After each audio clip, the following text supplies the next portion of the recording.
think science is very cool, and I think a lot of it has to do with just the exposure the public has to science. It was very hard to feel like something is cool when you don't know much about it other than the stereotype of this old-looking, boring man who's wearing a white lab coat, and maybe they have crazy hair and some sort of chemistry set next to them, and there's an explosion that happens. That's a very removed feeling. You feel very distant from something like that. There are so many mundane parts of day-to-day life that are touched by scientific breakthroughs. You know, looking at something as everyday as the food that you end up bringing home from the grocery store. How is spoilage, minimized?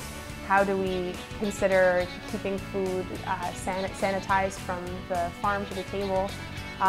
It's something that we do all the time. We don't think about it, but it was so much harder to accomplish the abundance and different kinds of foods that we have today coming from all over the world that we never had before, and it really has a lot to do with advances in chemistry and advances in engineering. And I think musically, there's so much having to do with quantity in music that people don't realize because it feels so natural and innate.